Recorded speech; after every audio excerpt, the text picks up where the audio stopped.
La démocratie, définie étymologiquement comme étant le pouvoir donné au peuple, apparaît de plus en plus comme dévoyée. On se sent de moins en moins représenté par les personnes que nous élisons. On accuse les politiques de ne défendre que leurs propres intérêts et d'utiliser des démarches électoralistes pour prendre le pouvoir et le conserver, sans prendre en compte les aspirations des nombreuses personnes qui les ont élus.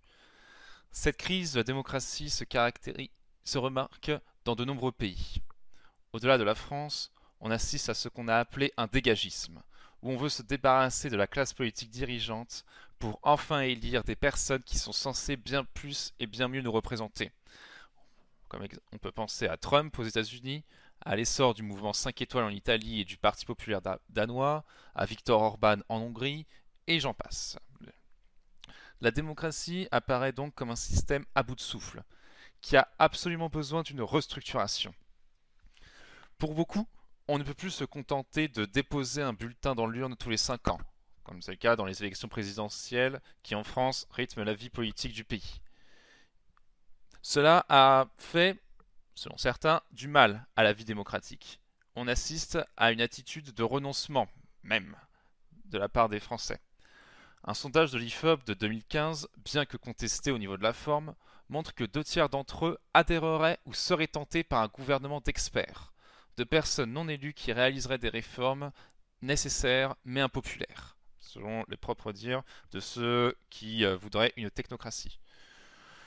Dans ce contexte, il semble qu'il y ait 2 voies qui s'offrent à nous dans le cadre de la politique française. Soit une continuité dans le renoncement des valeurs de notre démocratie pour aller vers toujours plus de technocratie, où le peuple aurait de moins en moins de pouvoir, où on laisserait les experts décider pour nous sur de nombreux sujets, ou alors, au contraire, une réappropriation de notre système politique pour que la démocratie puisse en quelque sorte revivre, être repensée, que le peuple fasse de plus en plus entendre sa voix, pas seulement lors d'élections, mais tout le long du mandat des représentants. C'est dans cette optique-là que de nouvelles formes d'expression et de contestation de la démocratie émergent. Les Gilets jaunes par exemple, mais aussi bien d'autres mouvements. Les Gilets jaunes n'étant qu'un symptôme. Toutefois, je voudrais savoir si déjà, parmi tout ce que j'ai dit là, il y a des choses qui vous semblent contestables, que vous n'aimez pas, ou s'il y a des détails que vous voudriez... ah, des détails supplémentaires que vous voudriez, ou si pour vous tout est ok. Sachant que je suis le seul à parler, bon, ça fait un peu bizarre. J'aimerais prendre la parole. Ok, Giffer. Hop, on t'écoute. Ah là, voilà, c'est bon. Oui, salut, j'espère que vous m'entendez. Oui, nous t'entendons Euh, très bien. comment? Il y a juste un petit point sur la fin que tu dis, donc soit on se dirige vers plus de technocratie, soit une démocratie qui est plus présente et surtout plus fréquente. Oui. J'ai juste un peu de mal avec cette dualité. Je crois que il y a d'autres pistes et même en pratique, Mhm. on se rend pas toujours compte, mais je pense encore. Enfin, j'ai cité Kaplan et je pense à lui qui dit il y a tout un tas de décisions qui se prennent de manière très libre, enfin comme les libres marchés et qui n'ont besoin de l'intervention de personne, que ce soit d'un Léviathan ou des individus qui ont conscience d'intervenir vraiment sur tout le système. Et je crois qu'on peut éventuellement mettre dans le schéma d'autres modes que juste la technocratie d'un côté et la démocratie. C'est D'accord. tout ce que je voulais. Ok, mais ce que je veux dire par là, ce que tu dis, ok, donc il y a aussi les possibilités de libre marché là, c'est ça que tu dis? Excuse-moi, j'ai pas bien entendu.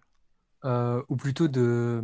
Enfin, je pensais au libre marché, mais ouais, on pourrait le dire. On pourrait même juste mettre le libre marché juste à côté et étendre les sujets sur lesquels euh, par lesquels le libre marché prend ses décisions. Comme on pourrait dire, je sais pas moi, la justice par exemple, c'est un truc de libre marché maintenant, c'est ni l'État ni le peuple qui décide, c'est un truc du libre marché.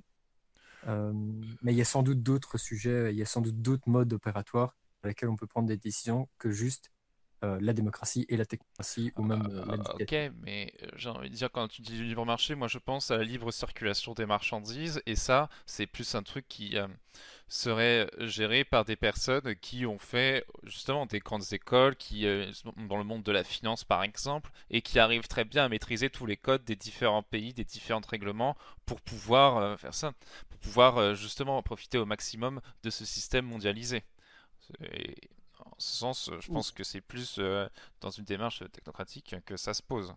C'est-à-dire que c'est Non, non, vraiment justement, c'est solution. que même dans ces marchés-là, ni les experts, ni les personnes n'interviennent dans le but de changer parce que on remarque qu'il y a des marchés où même quand un État intervient, sous conseil des experts, ça fait un marché qui n'est pas pareil, Ouais. Pareto optimal ou tout plein de trucs comme ça. Donc, c'est pas une question d'intervention, c'est juste une question de on laisse faire les choses et on voit ce qu'il y a. Et il y a beaucoup de domaines en fait où c'est déjà ça. Et on pense pas tellement en fait que. Enfin, c'est juste que j'aimerais juste. Mhm. Le fond, c'est de dire qu'il y a d'autres modes opératoires de décision, d'autres modes de prise de décision que juste Mhm.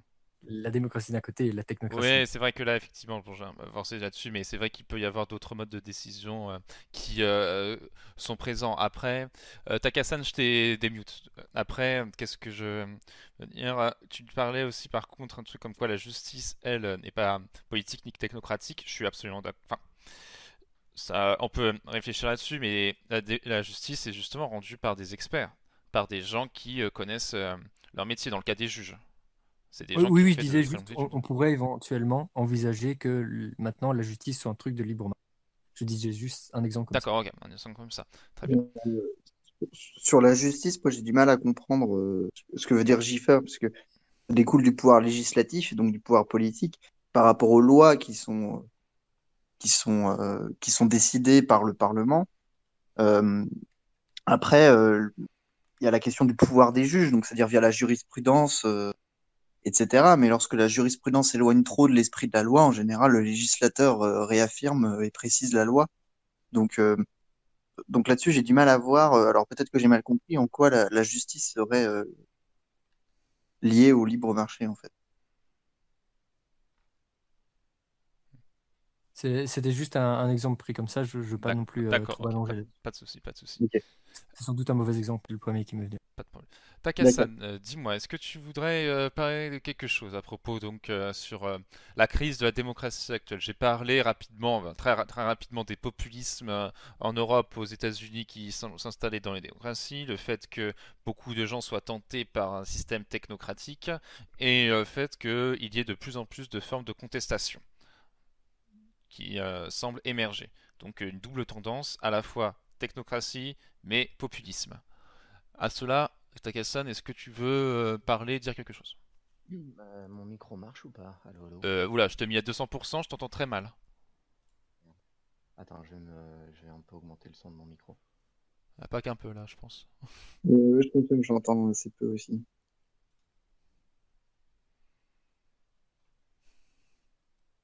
Est-ce que c'est mieux comme ça? Ouais, on entend un peu de brouillage, mais c'est un peu mieux. Ah, Ouais. super.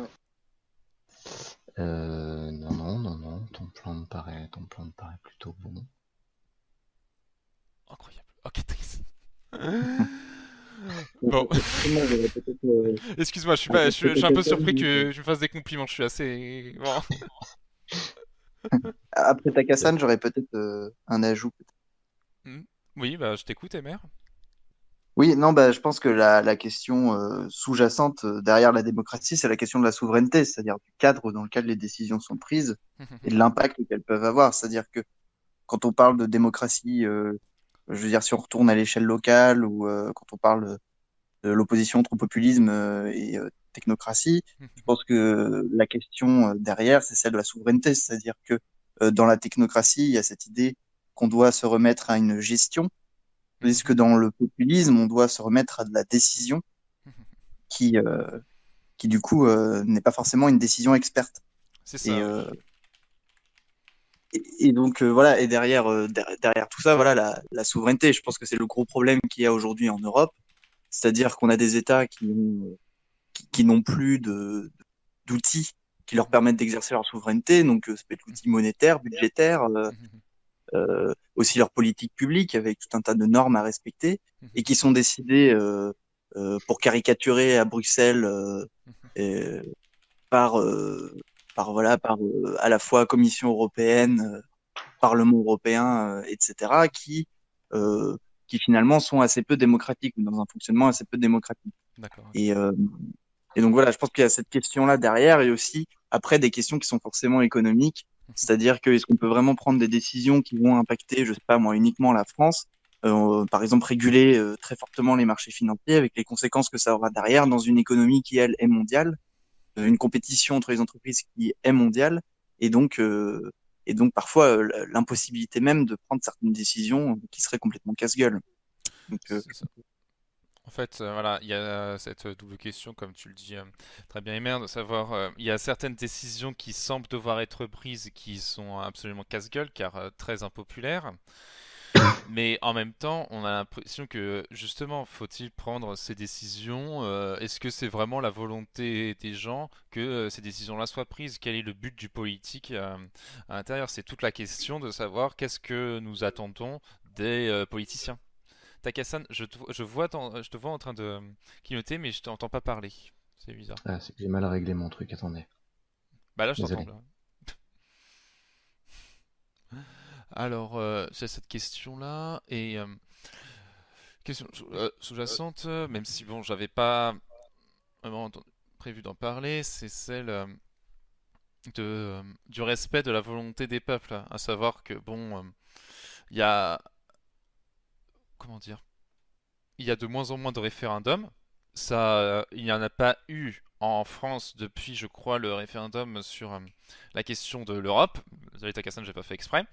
Et faut dire que cette question-là, même si les Français ont voté non, a été ensuite bafouée en 2009, je crois, si mes souvenirs sont bons, ou comme quoi c'était une autre version du traité qui a finalement été adoptée.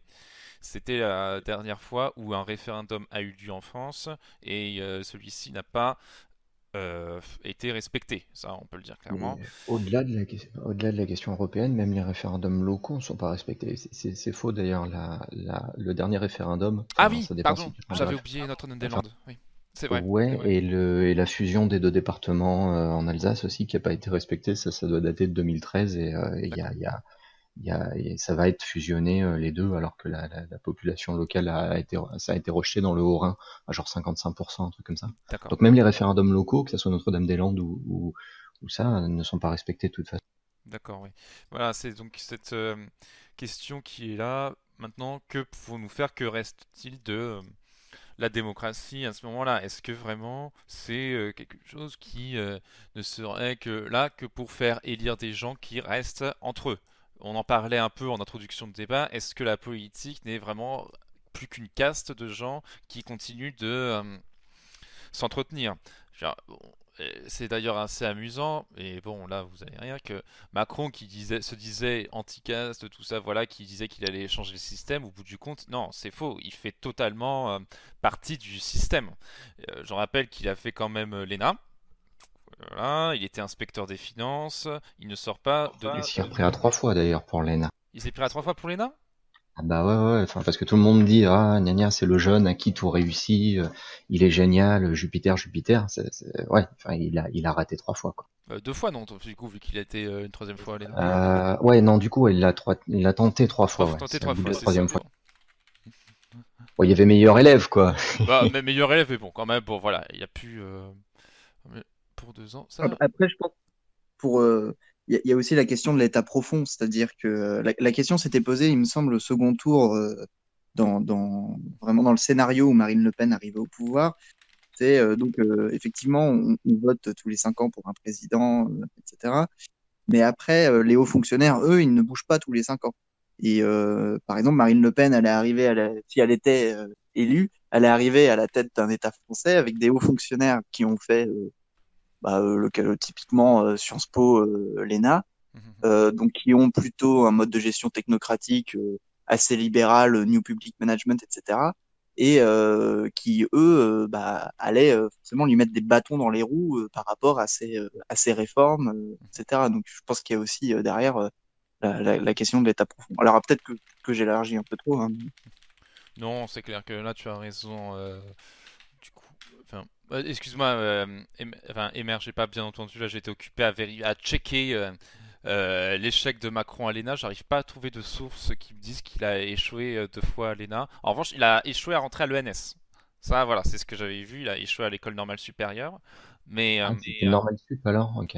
voilà, il échoue à 2 reprises à l'écrit de l'ENS. Ça, Ah, oui, ok, voilà, autant il a pour échoué à l'ENS, mais à l'ENA, il a réussi du premier coup visiblement. Mais D'accord. bon, après, comment dire, c'est il y avait peut-être meilleur élève, mais il n'y a qu'un seul président à la fois. Oui, après, bon, rentrer à l'ENS, bon, voilà, c'est Ouais, Nicolas Sarkozy avait raté son entrée à Sciences Po. voilà. Donc, Nicolas Sarkozy avait raté son entrée à Sciences Po, mais voilà. Après, bon, c'est pas la question de savoir s'il a échoué, donc bon. Toujours est-il que il fait quand même partie de cette caste. En plus, je viens de voir, oui, il avait fait Henri IV, j'avais oublié ça. Donc, c'est vraiment le personne qui fait partie du système. Mais la question est maintenant, est-ce que cette caste politique qui existe depuis très longtemps, maintenant, elle n'est pas de plus en plus coupée du peuple et que ce peuple, désormais, le lui rend bien, entre guillemets, avec les mouvements populistes que l'on voit émerger un peu partout. Avec bon, bah, Donald Trump, par exemple, qui est populisme, ça, on peut pas dire le contraire. Avec les Gilets jaunes en France, même avant Nuit debout, avec le mouvement, comment il s'appelle, bah, 5 étoiles, Bébé Krilo, de Bébé Krilo. Tous ces mouvements-là, est-ce que ce ne sont pas des symptômes plus larges d'une crise de la représentativité? Oui? Non? Au-delà de la ah oui. représentativité, de la souveraineté, c'est-à-dire que les gens voient bien, ils sont pas bêtes que leur la décision politique aujourd'hui a très peu d'importance par rapport soit à l'échelon européen ou soit par rapport au marché. Euh, voilà, les gens sont pas bêtes, c'est une réaction à ça.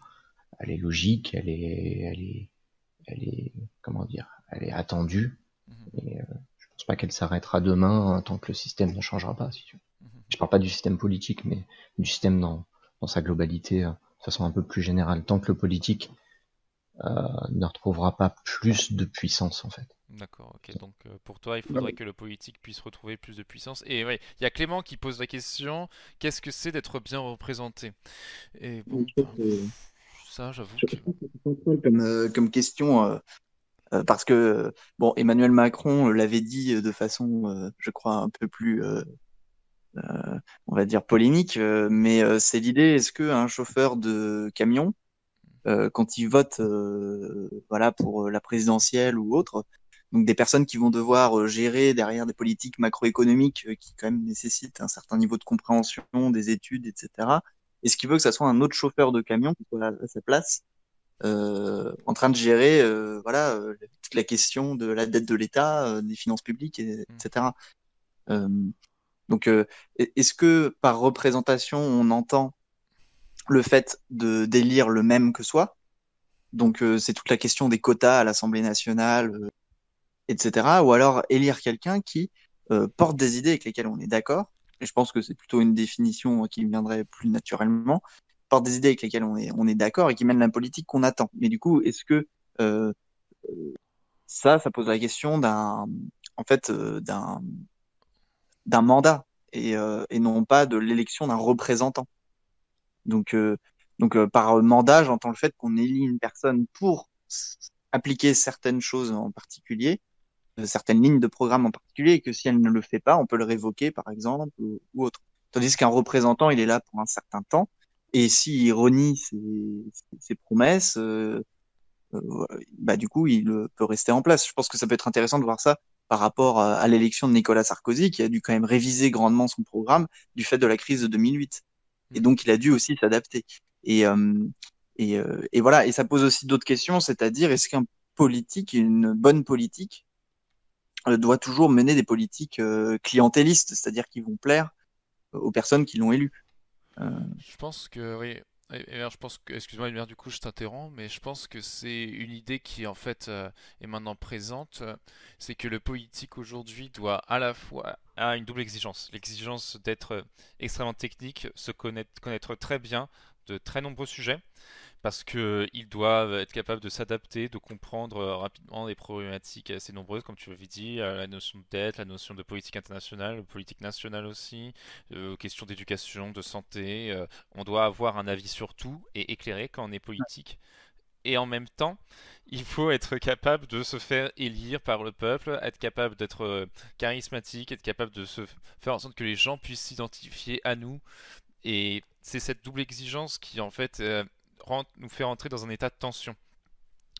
Celui de... Comment? Oui, j'ai entendu un truc. Non, c'était le micro de l'ordre qui. D'accord, ok. Bah, il l'a coupé après. D'accord, ok. Donc voilà, c'est donc une tension qui est présente entre la nécessité de plaire pour se faire élire et la nécessité de s'y connaître sur de très nombreux sujets, d'être assez technique et en même temps comprendre tout ce qu'il faut faire et faire les réformes nécessaires. Ce qui. Lord, c'est bizarre, je te vois clignoter vers tout, c'est très perdu. Ah bah attends, c'est avoir muet. T'es bon, t'es démute, Lord. Allô? Bon. T'écoutes en mangeant. Eh ben bon appétit à toi.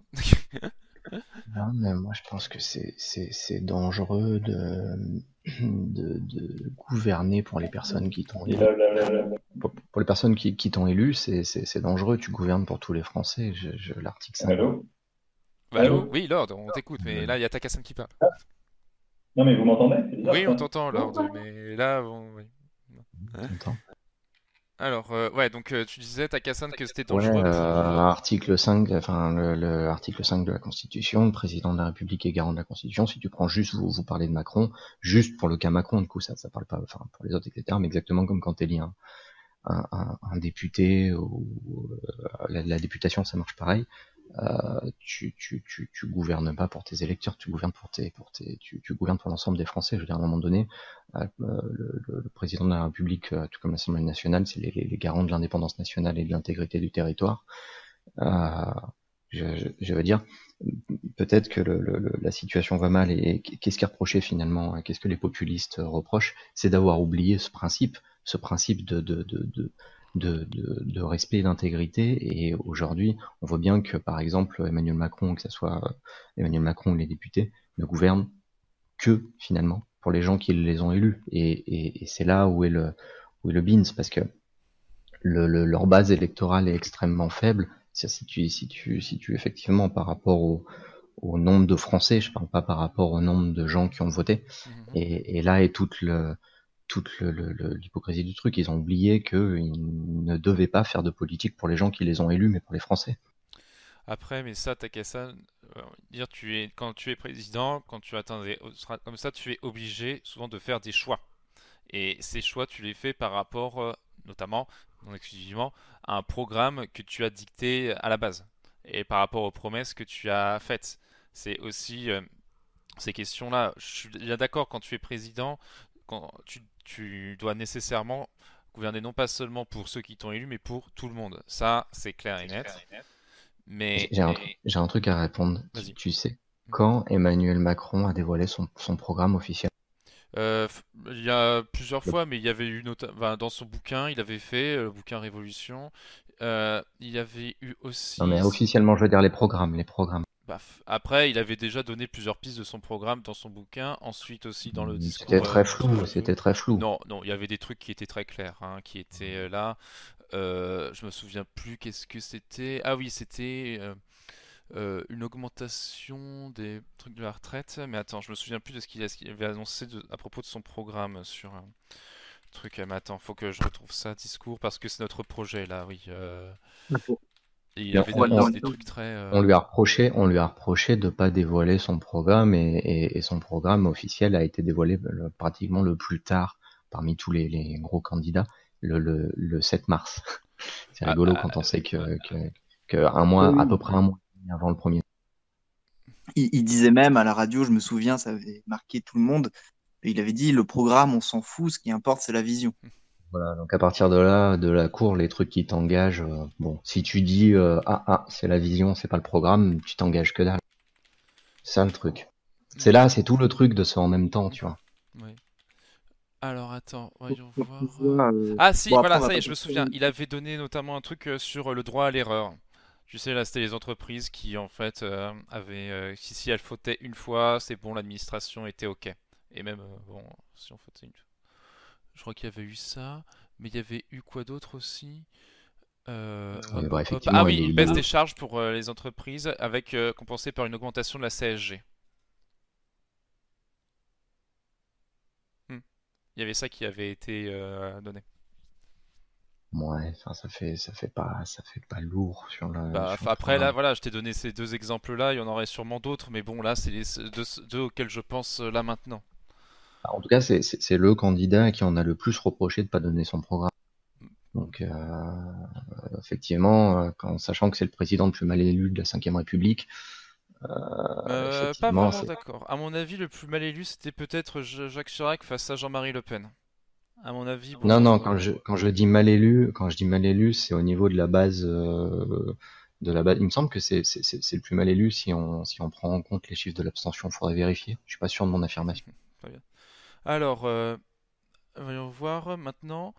Le problème, c'est qu'on est obligé de choisir un seuil lors du vote pour élire. Tu ne diras jamais personne. C'est vrai. Il y a toujours, au bout d'un moment, la démocratie.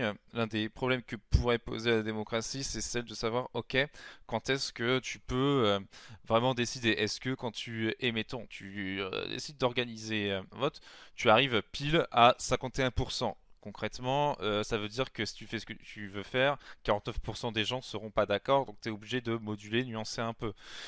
Euh, C'est la question de savoir, ok, qu'est-ce que tu peux faire vraiment en démocratie? Quand est-ce que tu dois vraiment décider et choisir? Au bout d'un moment, il faut être capable de trancher.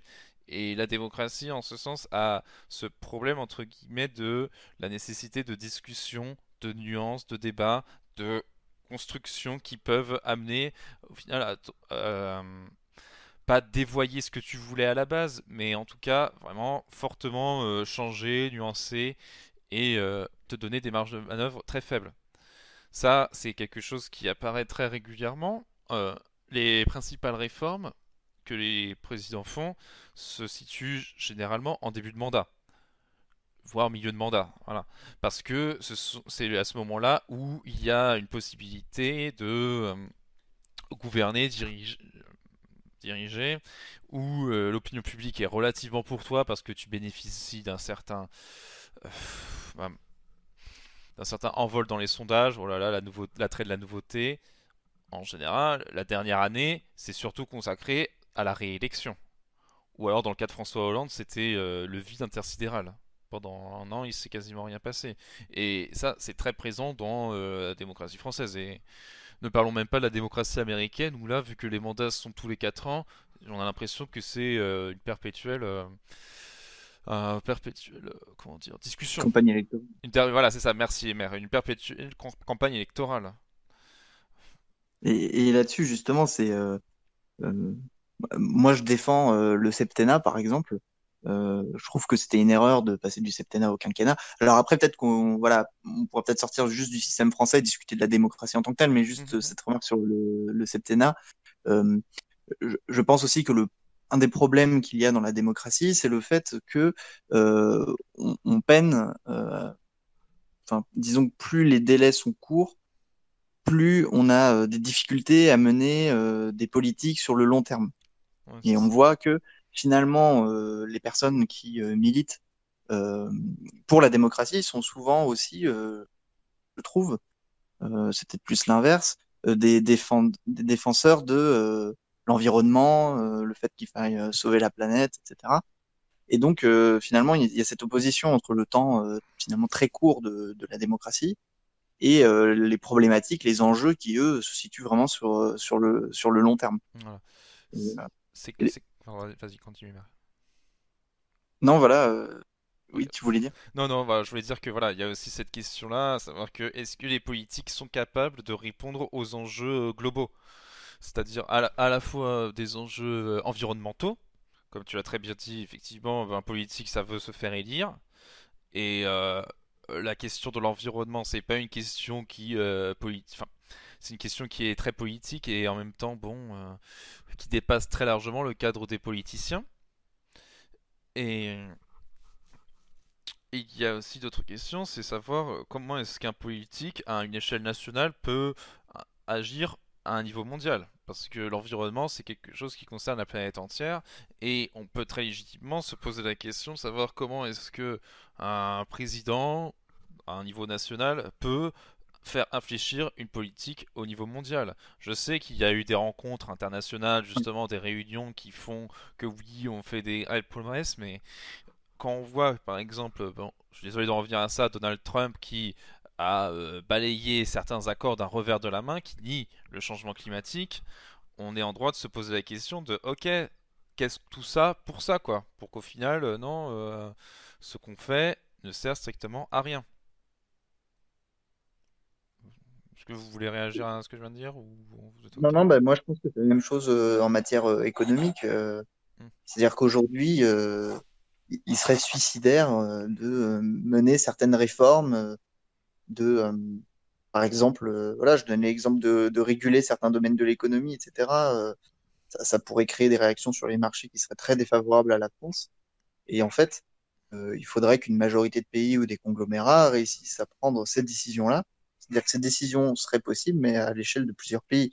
C'est pour ça que je suis pas complètement contre l'Europe non plus.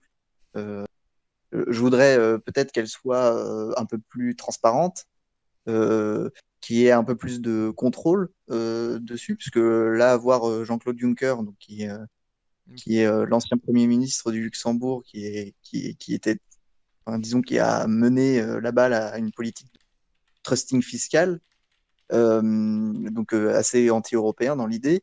Voilà, se retrouve aujourd'hui à la tête de la Commission européenne, sans parler du fait que ça soit un alcoolique notoire, etc., etc. Donc, mais après, pour revenir au fait que par rapport au problème de la démocratie, euh, voilà, j'étais très démocrate pendant longtemps, et un jour, je me suis dit, mais en fait, en quoi ça serait bien ou bon en soi la démocratie?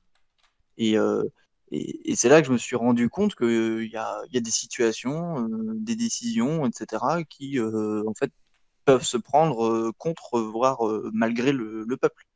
Euh, et que ces décisions, en fait, ne sont pas plus illégitimes que des décisions qui auraient été prises par le peuple. Simplement, voilà, des questions d'être en connaissance de cause, d'être informé. Et d'ailleurs, on voit bien que même chez Étienne Chouard aujourd'hui, donc Étienne Chouard, donc qui prône lui vraiment la démocratie directe et qui est contre la représentation. Euh, Même Étienne Chouard, voilà, met en place commence à mettre un petit peu d'eau dans son vin en disant non mais voilà, si on prend des décisions en démocratie directe, il faudrait qu'il y ait des délais pour que les gens puissent s'informer, puissent se renseigner. On referait une discussion après, etc. Donc après, c'est toujours enfin, voilà, c'est cette problématique vraiment de prendre des décisions en étant informé. Et quelqu'un qui bosse 8-9 heures par jour, voilà, le soir quand il rentre, il n'a pas le temps de se pencher sur les questions de politique monétaire. Et puis il n'a pas forcément la formation économique pour non plus. Mhm. Donc, donc voilà, moi en fait, je pose la question, est-ce que la démocratie est un système souhaitable finalement? En fait, et de nombreux philosophes politiques disaient que la démocratie était l'achèvement du système politique, en sorte que c'était un système politique enfin, le moins pire selon Churchill, parce que c'était celui où on faisait le plus confiance au peuple pour répondre à des questions. Mais ça, comment dire, je suis plutôt du côté de ceux qui sont entre guillemets anti-démocratiques, parce que quand on élit un politique, on est obligé de répondre, s'intéresser à de très nombreux sujets et faire en sorte que notre avis sur certains sujets compte autant que celui de l'expert, parce que c'est ça la démocratie, c'est faire en sorte que la voix de chacun compte de manière assez égale. Enfin bon, après, c'est vrai qu'on pourrait contester ma définition, mais concrètement, c'est ça quoi. Quelqu'un qui, on vote pour un président qui est pro-nucléaire en se disant ouais bon le nucléaire c'est bien face à quelqu'un, enfin face à quelqu'un qui est anti-nucléaire mais qui a vraiment beaucoup étudié le sujet. euh, voilà, pourtant leur voix compte de la même manière. Et c'est ça, en fait, l'un des problèmes que pose la démocratie, c'est celle de savoir si on peut vraiment faire confiance au peuple pour répondre de lui-même. Je sais que ça fait très paternaliste de dire oui, voilà, alors le peuple ne sait pas ce qu'il veut, mais moi, je sais ce qu'il veut pour le peuple. Les gars ne sont pas con. Enfin, mais en même temps, j'ai envie de te dire, c'est vrai, il y a beaucoup de sujets sur la politique internationale, la politique monétaire, où je suis absolument ignorant. Toujours le même argument du les gens sont pas compétents dans la politique et donc c'est pas à eux de prendre les décisions. Mais, ben, en même temps, à HLKZ, à part en politique, il n'y a vraiment aucun autre système où on se dit que, ok, la voix de chacun compte de la même manière. Dans quelle mesure certaines questions doivent être restreintes à des personnes formées sur le sujet? Oui, c'est ça, ça c'est vraiment la question, cette portée-là, savoir, ok, jusqu'où peuvent aller certaines Je, décisions. Quel pense truc que qu'il faut entendre du peuple?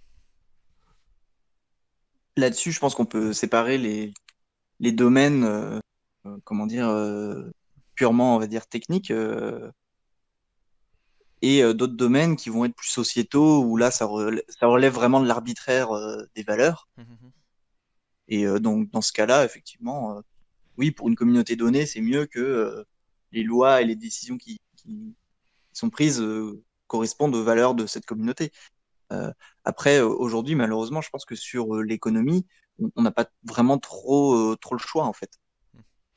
C'est un peu ça l'idée. Pourtant, c'est très amusant ça, parce que l'économie est souvent au cœur des débats politiques et pourtant on a une marge de manœuvre parmi la plus faible dessus. Je voulais aussi, oui, pour en revenir un peu au plan. Alors, les gens sont pas là pour juger de la véracité des faits, pour ça il y a des experts. Quand tu votes pour quelque chose, si en fait tu.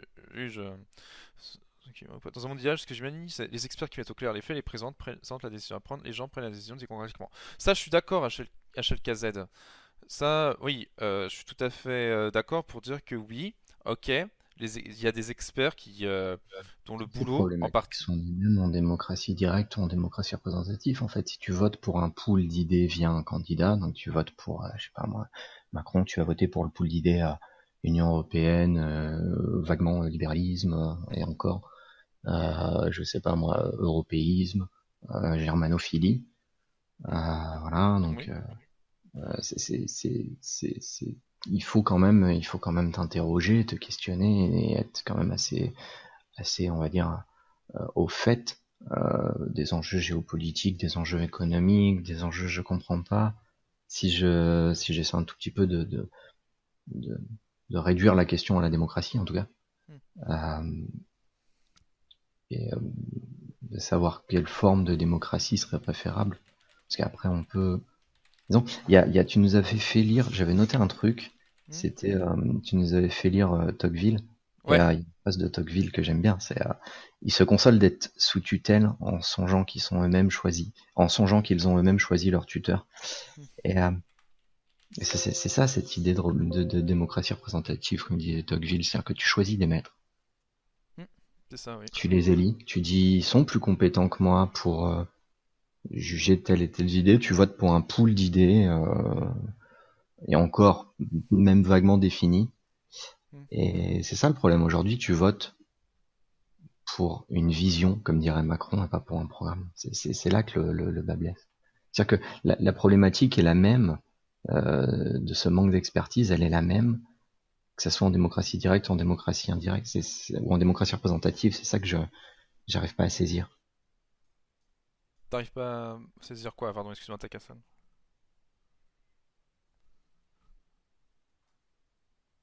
Ouais. J'ai pas bien compris, du coup. Tu penses que quand on est en démocratie directe, on désigne aussi des maîtres, c'est ça? Non, non, pas du tout, c'est l'inverse. Quand tu es en démocratie représentative, tu votes pour un pool d'idées via des représentants et même des idées très très très vagues, quoi. C'est une vision, comme dirait l'autre. Mais ça nécessite quand même une expertise. Ça nécessite quand même, alors une expertise, le mot est dévoyé, mais en tout cas, ça nécessite quand même une acuité, on va dire, sur des sujets assez précis quand même, hein. De fiscalité, de géopolitique, de ce que tu veux pour savoir, bon, est-ce que c'est mieux de faire un pool de telle idée, telle idée, telle idée. Et la problématique ne me semble absolument pas différente, que ce soit en démocratie représentative ou en démocratie directe. Genre, le problème se pose quand même, de toute façon. Et comme la démocratie est le meilleur système, puisque tous les autres sont les plus mauvais, je vois pas je vois pas, si tu veux, la spécificité en fait de la démocratie représentative là-dessus. Ok. Euh, Lord, Mais oui, on t'entend très mal. C'est Milady. Milady, on t'entend très mal. D'accord, bon bah tant pis. non, c'est bon, là, on te Quoique, connaît ouais, mieux. là on t'entend mieux. On t'entend mieux, ouais, c'était. Non, j'ai pas tout entendu, mais moi je pense, enfin, dans ma vision, je pense plutôt qu'on vote justement pour un personnage qui a derrière lui un parti politique, des opinions politiques, et après vient les idées en fait. J'ai l'impression que les gens vont plutôt se diriger vers le personnage qui représente le parti en fait, plutôt que directement vers les idées. Après, pardon, vas-y, Taka-san. Non, je vais juste revenir, c'est peut-être là que le bas blesse, c'est tout. Bah, après, voilà, c'est ça. C'est ce que je disais en fait au départ, c'est que les gens votent autant pour, enfin, plus même pour une vision, comme tu le dis très bien, Taka-san, que pour un programme. Ça, je suis tout à fait d'accord avec ça, et que les politiques sont soumis à deux nécessités, celle de répondre à des exigences. Type, ok, nécessité de faire des réformes qui ne sont pas forcément populaires et en même temps nécessité de se faire élire. Alors je vais lire d'Isaïe. Pour reprendre ce que d'autres amis à moi ont dit, en fait, la démocratie n'est pas faite pour élire ceux qui ont les meilleures idées, mais ceux qui sauront faire le consensus social général pour qu'il n'y ait pas de grosses colères ou révoltes de façon générale. Oui, bof. Après, ça dépend ensuite dans quel système tu es, mais c'est vrai qu'en France, c'est le système biparti qui rythmait la vie politique française pendant près de 50 ans. C'était ça, c'est en fait une sorte de consensus qui se faisait. Le système américain, c'était des représentants de représentants, parce que je rappelle que le président est élu de manière indirecte, afin de faire en sorte que ce ne soit pas des extrêmes qui prennent le voix. Et même en Allemagne, je crois qu'ils ont fait un système pour éviter à tout prix le retour de nazisme. Bref, ouais, ça marche moyen. Taka-san a raison là-dessus. Ça marche moyen. Et qu'est-ce que je voulais rajouter à ça? Oui, d'ailleurs, la question du référendum est très intéressante parce que je sais pas si vous avez vu la vidéo, bon, qui était assez anti-référendum là-dessus, et je l'ai revu il y a pas longtemps. Il y a quelques faiblesses, notamment l'argument Hitlerium qui était là. Mais les gens, quand il y a un référendum, votent bien plus pour la personne qui l'a lancé que l'idée derrière. Je rappelle que le général de Gaulle faisait référendum sur référendum parce qu'il savait que ça passait et parce qu'il était adulé, et que c'est comme ça qu'il a pu résoudre en partie la crise de mai 68 en disant ok, on va faire un référendum sur une question. Si vous répondez oui à ce référendum, je reste. Si vous répondez non, je pars. Au final, les gens ont répondu oui pour qu'il reste. Et c'est aussi ça le problème de la démocratie, c'est que quand les gens votent, est-ce qu'ils votent vraiment pour des idées ou est-ce qu'ils ne votent pas pour autre chose? Ils Je votent. pense que par rapport au... Pardon. Non, vas-y, merde. Non, je pense que par rapport au référendum, il faut différencier le référendum qui pose vraiment une question avec derrière l'engagement d'appliquer la décision qui sera prise par le peuple, on va dire, et le césarisme, c'est-à-dire, voilà, moi je vais dans telle direction, est-ce que vous me suivez? Et ce qui est, je pense, différent. Mais voilà, c'est juste pour faire remarquer ça. D'accord. Taka-san? Bah, justement, ouais, c'est cette peur du Césari façon, tu sais, façon empire, Ouais. moi me sidère un petit peu, parce que c'est pas du tout de ça dont il est question sur les, par exemple, sur le fameux référendum de 2005 qui est resté dans la dans la gorge de tout le monde. Je veux dire, ça n'a absolument aucun rapport avec Jacques Chirac, quoi, pour Oui, le coup. ça c'est vrai. C'est vrai, tu as raison. Et même, même en fait, on pourrait interroger cette idée. En fait, De Gaulle est parti quand il y a eu ce référendum, mais il n'était pas obligé de partir. Et le problème, c'est que justement, constitutionnellement, rien n'oblige un chef d'État, quand on le voit bien d'ailleurs avec le Brexit en ce moment, rien n'oblige un chef d'État de quand il est désavoué par une décision démocratique, Oui. de dire je m'en vais. Alors, ce système, ça marche quand un De Gaulle à la tête de la Ve République. Ça marche même très bien. Parce que il y a un sens de la verticalité, un sens de l'honneur, un sens du, comment dire, un sens de la vision d'État. Tu n'as pas des bureaucrates, tu as des hommes politiques à la tête de l'État. Tu n'as pas de bureaucrates. Quand tu as des bureaucrates qui sont chargés d'appliquer telle ou telle politique et qui n'ont pas de colonne vertébrale idéologique, c'est-à-dire que si demain, je vais caricaturer un peu, mais si demain la Commission européenne dit change complètement sa politique et dit bon bah on va faire beaucoup plus de protectionnisme nationaux et plus de protectionnisme européen, on va enlever ci, on va enlever ça, etc. Ils vont suivre. Ils n'ont pas de colonne vertébrale, ils n'ont pas d'idée, ce sont des exécutants, ce sont des bureaucrates. C'est un peu ça le truc, c'est des, d'ailleurs on l'a bien vu. En fait, je vais partir un peu loin, mais on pourrait aussi interroger la formation des élites. Avant, t'avais des mecs qui avaient le parcours de Macron, qui faisaient normal sup, qui apprenaient la littérature, le latin, le grec, tu vois, quand je dis avant, c'est avant-guerre, tu vois. Il y avait ce, Non, il y a Alain ouais, Juppé par exemple qui a fait le NS aussi et Emmanuel Macron était cagneux, c'est-à-dire que bon, il a quand même une solide formation en littérature, hein.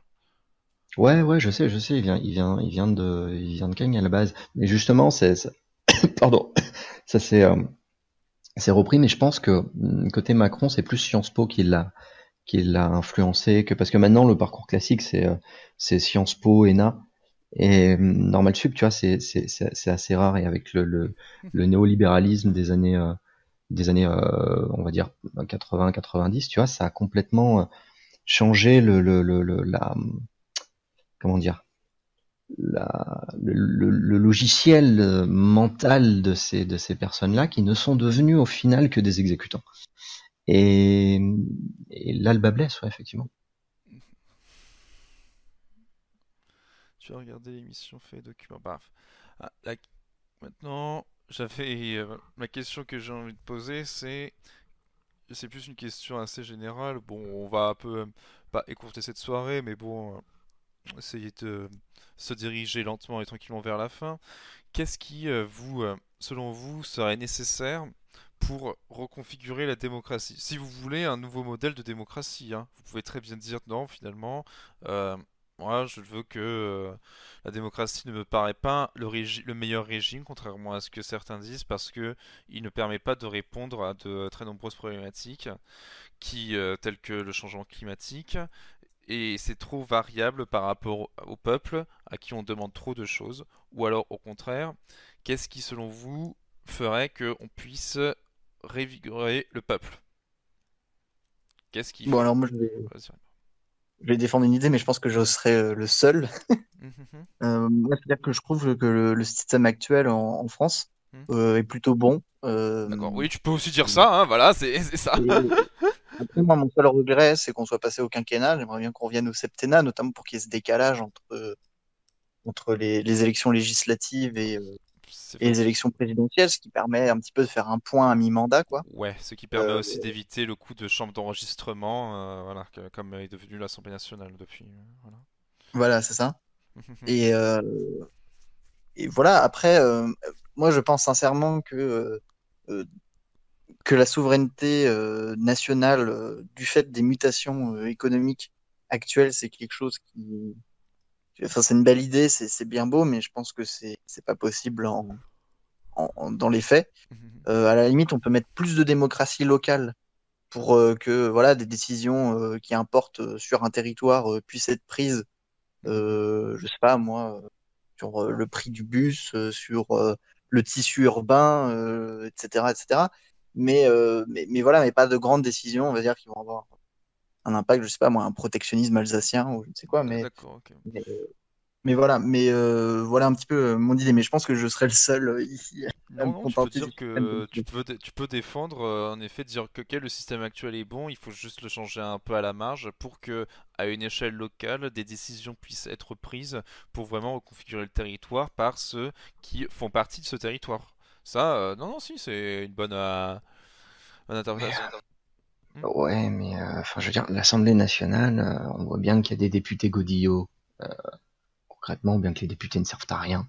Ce sont des suivistes. On le voit bien avec la majorité macroniste, c'est lamentable et c'est assez laid. Il faudrait à minima, alors admettons qu'on soit dans cette espèce de défaitisme et pas de défaitisme, mais de pessimisme en disant aucune grande décision ne peut être prise, il faut que les peuples soient, on va dire, s'y fassent. Tu vois, c'est le there is no. Je pense pas du défaitisme. Ouais, enfin le fait qu'il n'y ait pas d'alternative, mais il faudrait à minima, et ça me paraît le minimum, mais le minimum, et d'ailleurs Macron est d'accord, déjà avoir une assemblée à la proportionnelle. Bon, Oui, alors ça c'est après, important, c'est vrai. quelle proportion de proportionnelle, je sais pas, mais on le voit bien avec ces députés Godillot, Nigo et absolument, enfin, j'ai pas envie d'être. Pour moi, c'est plus lié au quinquennat, enfin, c'est plus lié au quinquennat qu'autre chose, en fait, hein, je pense. Moi, je pense que c'est lié à la composition sociologique de la nouvelle Assemblée nationale et des mecs qui viennent là qui étaient pas politiques professionnels et qui viennent de la fameuse société civile. Oui, Je, c'est, je, je, je pense que là, toutes les, on va dire tout le, comment dire, toutes les, le sel est là, tout le sel est du coup ouais, vu là. D'ailleurs, Non, parce que je on pense voit que que c'est la limite, en fait, hein. parce- C'est la limite. C'est-à-dire que si tu prends des personnes qui ne sont pas des professionnels de la politique, ils deviennent des suiveurs, en fait. voilà, je pense que c'est là en fait l'un des problèmes parce que tu dis ok la démocratie il faut absolument que tout soit représenté, que les professionnels de la politique ne savent pas ce qu'est la vraie vie. Ok, on prend des gens de la société civile qui n'ont pas l'habitude de la politique et qui doivent d'un coup en maîtriser les codes, forcément ils vont suivre, ils vont pas être, ils vont essayer de suivre les codes, mais ils ne vont pas les maîtriser. Ça se maîtrise pas comme ça, hein. Un travail de politicien aujourd'hui c'est tellement complexe que non, tu ne peux pas t'improviser politique comme ça. Et dans le cas où on demande à des gens qui n'ont jamais fait d'en faire, en plus à un niveau de député, ils vont juste essayer de faire le job et puis c'est tout quoi, hein. je suis pas Ah, du tout d'accord. comment Je t'en suis, penses? je suis pas du tout d'accord. Pourquoi donc? Vas-y, je t'en prie. Je pense pas comme politique soit un métier. Ça ne devrait pas être un Ouais, ça métier. devrait pas être un métier, mais en Je, l'état je actuel pense des pas qu'il y ait choses. de compétences spécifiques en fait. Enfin, je veux dire, il y a effectivement, tu as des compétences de communication qui sont évidentes, mais au-delà des compétences de communication ou d'analyse ou de raisonnement analytique, bon, ok, tu vois, faut pas non plus, ok, n'importe quel boucher peut pas le faire, mais tu veux dire, les compétences sont pas si spécifiques que ça. Il suffit d'avoir une une acuité, on va dire, et une certaine. Alors effectivement, tu as des codes, faut savoir lire des rapports, faut ce que tu veux, mais il n'y a pas de, comment dire. Je pense pas qu'il y ait que la compétence soit si spécifique que ça, D'accord, d'accord. au point qu'il faudrait dire toute idée de représentation plus sociologiquement exacte des Français au sein de l'Assemblée nationale, et quand j'entends sociologiquement, j'entends sur le sens économique, en fait, c'est-à-dire mettre des ouvriers, ce que tu veux, Mhm. soit à écarter en disant bah non, il faut des compétences exactes, etc. D'accord, ouais. Moi, je Ouais, remets très très très fortement en cause cette idée d'expertise. Pour moi, les macronistes là, ils échouent pas parce qu'ils viennent de la société civile. Non, c'est pas ça le truc. Ils échouent parce que ils ont une sociologie particulière et ils sont finalement que ils expriment que leur idéologie de classe en fait. Mais c'est pas lié au fait que ça soit pas des politiques professionnelles. C'est un poil plus profond que ça. Je vois pas en quoi ils échouent, Takassan. Ils échouent c'est-à-dire. Non, mais je veux dire, tu dis qu'ils échouent, mais moi, je vois pas où ils échouent, en fait. Enfin, À, ou alors, re- ils font. à représenter la nation française, si bien sûr qu'ils échouent. Je veux dire, ils sont absolument pas représentatifs de la nation française. Aujourd'hui, je veux dire, par exemple, tu as des sondages qui montrent que les Français sont à 30% pour le retour de l'USF, à 30% pour le RIC, à 30% pour machin. Je pense qu'il y a un, quand je dis ils échouent, euh, tu sens justement dans ces mouvements populistes, comme disait Delacour pour prendre le mot, même si je l'aime pas du tout, un reproche qui est je me sens pas représenté par ma députation. Et ça on le sent en fait. Alors je sais pas si c'est je sais pas si j'ai bien saisi ta question en fait. non, Non, non, non, mais d'accord, ok, je croyais que tu disais qu'ils échouaient dans leur politique d'une manière générale. Ils échouent, en fait, à avoir l'adhésion du peuple avec eux, quoi. C'est ça que tu voulais dire. Bien sûr, bien sûr. Je veux dire de, Ok, de ok. leur point de vue évidemment c'est un succès politique pour eux. alors, Après, vas-y, pardon. vas-y. Non? Bon, ok. Alors, oui, Comment? je pensais que tu avais quelque chose à rajouter, mais... Alors, non, je Non, vais non, juste... j'aurais toujours quelque chose à rajouter de toute façon. Donc, vas-y, parce que. D'accord, ok, non, c'était juste pour lire ce que avait dit HKZ. Ma vision plus ou moins idéale de la démocratie, il y a dans l'essence, il y a du boulot pour y arriver.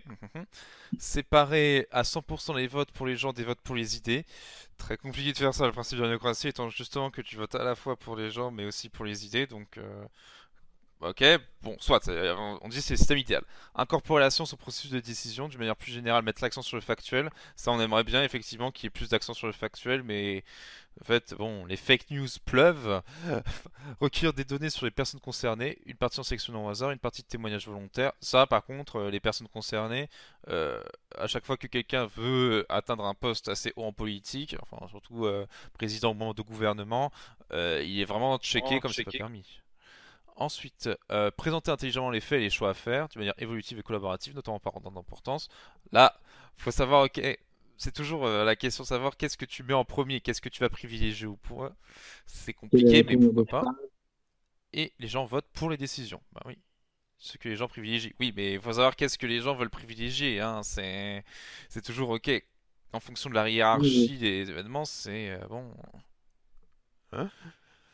Je pense que c'est le problème, en fait, après, en démocratie directe, par rapport à ces problématiques-là, c'est que on en revient après discuter de la formulation de la phrase. Est-ce que c'est pas déjà une influence voilà. Après, moi, l'autre remarque que je pourrais faire, et je voulais dire ça aussi à Takasan, mais à Chelkazet surtout, je pense par rapport à la professionnalisation de la politique, c'est aussi une question de temps. Moi, ça me semble pas déconnant vu les problématiques actuelles, la complexité des, voilà, des éléments avec lesquels les politiques doivent composer, que ce soit des personnes qui fassent ça à plein temps, surtout au niveau national. Et que du coup, voilà, je reviens à mon exemple, quelqu'un qui bosse 8-9 heures par jour, comme la plupart des Français, le soir, il n'a pas forcément le temps de consacrer voilà, plusieurs heures sur des sujets complexes. C'est deux minutes. Et à propos des questions de reformulation, n'oubliez jamais que poser une question, c'est déjà un peu y répondre. Voilà. En fonction, les questions sont parfois bien plus importantes que les réponses. C'est-à-dire que voilà, on influence forcément la réponse par la manière dont on pose la question. Par contre, ça c'est. Gaël, c'était des mute, hein, je sais pas si tu as vu. Ouais, merci. Bah ouais, en fait, par rapport du coup aux alternatives, ouais, moi plutôt que du point de vue d'HLKZ, genre pour des avec séparation qui est scientifique Gaël, plutôt ça moral. saute un peu par contre, c'est bizarre. On t'entend mal.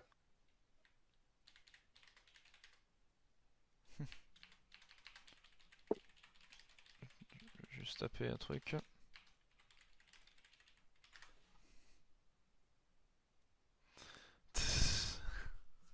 Enfin, non, pas responsable de région, c'est responsable de secteur à chaque fois. Oui, hop.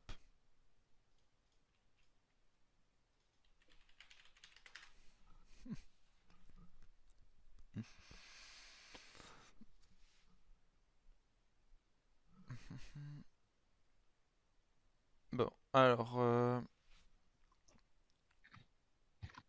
Gaës va peut-être nous faire un joli petit retour. Ah, ok, visiblement non. Taco Lactro, d'accord.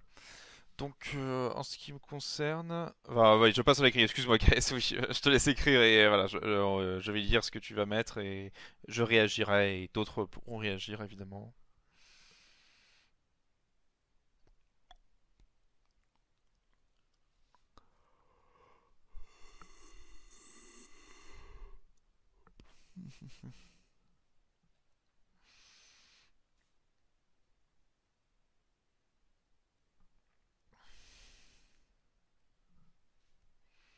Et après, bon, on tardera pas à conclure parce que.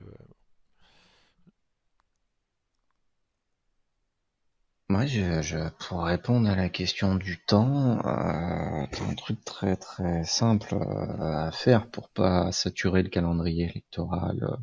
Quand tu demandes l'avis au peuple, à la population, à la nation, ce que tu veux, Étienne Chouard le dit récemment, alors en Suisse, entre le référendum d'initiative populaire et le vote, c'est le temps de récolter les signatures est limité à 1 an et demi. Donc en fait, ça peut paraître long, dans le sens où, si tu veux, ça peut. Moi, j'entends toutes les critiques sur un ENIA, mais le citoyen va être harcelé entre guillemets, il va saturer le débat, etc. Mais c'est pas un délai si long que ça quand tu considères que par exemple en la manif pour tous en 2013, tu sais, pour faire leur fameux leur fameuse 700 000 signatures là au Conseil économique et social, Ouais. au fameux CESE, ils avaient pris 2 mois, tu vois, pour recueillir 700 000 signatures. Donc, tu pourrais imaginer sur des grandes décisions. Bon, moi, tout le monde le sait ici, je suis pour la sortie de l'Union européenne et pour la souveraineté nationale. Tu pourrais imaginer, pour de grandes décisions économiques, d'instaurer des délais, tu vois, histoire de pas Oui, de pouvoir faire en sorte que le débat soit pas fini sur peut-être les émotions, mais qu'on ait plus eu le temps de se c'est poser, ça. de réfléchir là-dessus, de vraiment ouais, être capable de faire en sorte que ce soit des enjeux clairs qui soient posés pour tout le monde, qu'on ait le temps de réfléchir à ça, en fait. On peut même mettre 2 ans, on peut revenir à des périodes plus longues de représentation, septennat, pourquoi pas, mais mettre, je sais pas, 2 ans entre le moment de récolte des signatures et le référendum, tu vois, on peut imaginer plein de systèmes. Alors, 2 ans, ça me paraît pas mal pour des grandes questions. 2 ans, en effet, ça me paraît effectivement une durée à la fois raisonnable et raisonnée. Excuse-moi pour. Alors là, Gaës nous a fait un pavé. Alors lui, alors Gaës, c'est bon, je synthétise un peu le pavé, qui est pour la construction d'un forum en ligne où on pourrait réfléchir, argumenter, discuter et où on pourrait débattre sur les arguments et les réponses qui ont le plus de votes. Alors, les plus pertinents et développés et soutenus sont les plus visibles. Donc, ce qui permettrait de développer le référendum d'initiative citoyenne, le RIC. Alors, tout positionnement peut être restrictif et une argumentation bien construite, claire et qui vulgarise quand il le faut. D'accord, ok. Donc, confiance vis-à-vis d'un système de vote des meilleurs arguments qui seraient. C'est pourquoi je pense un site de RIC bien mis en place, d'accord, doit permettre le débat entre les citoyens. Ok, pourquoi pas? C'est qu'un exemple, mais en tout cas, le concept général, c'est être capable de poser le débat, les arguments, l'interaction et impliquer les citoyens au cœur du mécanisme. D'accord, pour qu'ils ne soient pas passifs. J'avais lu un truc de Michel Serres sur son, vous savez, c'est le truc connu, petite poussette là, oui. Enfin, j'aime pas tellement Michel Serres, tu vois, je le trouve un peu ridicule, mais c'était pas mal où il parlait justement des datas et il disait finalement une décision politique avant c'était tant d'octets et puis il calculait ça en octets en fait. Et il disait bon un référendum c'est binaire machin, une élection c'est juste le nom du candidat. Et, en fait, aujourd'hui, avec les nouvelles technologies, par exemple, on pourrait imaginer des systèmes de vote électronique, de certification avec la blockchain et tout. Tu vois, on arrive bien à payer nos impôts avec un identifiant unique en ligne. Je vois absolument pas pourquoi on pourrait pas participer à un débat citoyen avec le même identifiant que les impôts uniques en ligne, si tu veux. C'est absolument l'alibi. On n'a pas la technique pour faire ça, ne marche pas du tout. Et ouais, il avait une réflexion assez intéressante sur comment la data changeait la décision politique et devait de toute façon nous impliquer chacun dans le processus de décision démocratique et que de toute façon mécaniquement on allait aller de toute façon par là vers plus de démocratie directe, vers plus parce que la technologie nous y encourage. Je vous conseille de lire ce petit bouquin.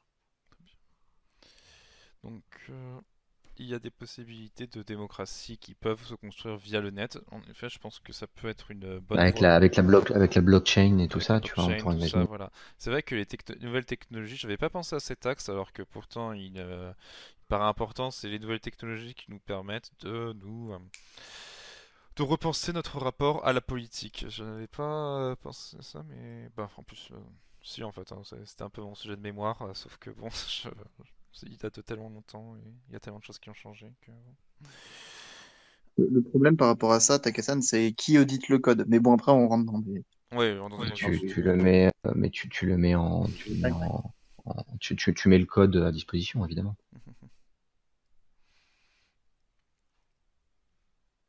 Oui, parce que sinon, c'est beaucoup trop dangereux. Voilà, mais le problème, c'est mettre le code à disposition, Voilà. ça le Oui, rend ça va ce être profil open plus faillible. source. Ça le rend vulnérable, ouais. C'est un peu je crois que c'est un peu la problématique actuelle, en fait. On a la technique, mais après, la question, ça va être la sécurité, parce que, par exemple, modifier enfin, je veux dire, les fiches d'impôts en masse de millions de gens, c'est moins intéressant, on va dire, que pour des décisions politiques, tu vois, il y aura beaucoup plus d'intérêt à essayer de modifier, éventuellement. Enfin, voilà, voilà. Ouais, mais je veux dire, est-ce que c'est plus efficace d'aller chercher directement à hacker comme une brute le système ou à faire ou à jouer sur les médias, à faire de l'astroturfing, à faire des fake news et tout. Finalement, c'est un moyen d'hacker le système, même si on le hack pas directement. Donc finalement, tout système est hackable, tout système est détournable, tout système est. Bon là, si tu veux, là c'est comme ça serait l'équivalent si on était dans un ancien système de bourrer les urnes ou de tricher sur les. Finalement, ça revient à ça, mais de façon numérique. Donc bon, je sais pas, je m'interroge. Est-ce que c'est pire? Est-ce que c'est vraiment plus critique d'un point de vue sécurité? Je sais pas. Je suis pas. Et AKS propose aussi l'introduction dans l'enseignement d'un enseignement à la zététique permettant de répondre à l'argument supposant qui sait qu'en quoi la population serait trop manipulable. Takassan, je t'ai entendu souffler dans le micro là, de la zététique, c'est. Non, non, mais je suis d'accord. T'es Au risque d'accord? de t'être. Ah non, je Ben, suis d'accord. un enseignement à la pensée critique, je trouve un peu qu'on n'ait même pas des bases épistémologiques simples pour débattre. Effectivement, ça c'est un problème parce qu'on Bah on après, débat tous mal, comme dirait l'autre. j'ai envie de dire Takassan, il y avait pas déjà, c'était pas déjà l'un des buts des cours. Bon, ça servait à rien, on est d'accord, mais c'était pas l'un des buts des cours de CJS. Je sais pas si t'as eu ça, hein. Bon, je suis peut-être trop vieux ou trop jeune, je sais pas. Ouais, j'ai pas du tout eu ça, moi, en ECJ. Enfin, J'ai eu CJS. en éducation civique, j'avais des cours sur les institutions, en fait, sur comment ça marche l'Union européenne, etc., etc. D'accord, ok. Ouais, pareil. Ah oui, peut-être que c'était. Non, c'était plus en français, ça y est, je me souviens ou non, j'avais eu des cours sur l'art du débat, parce que. Mais bon, après. J'avais argumenté, débattre, persuader.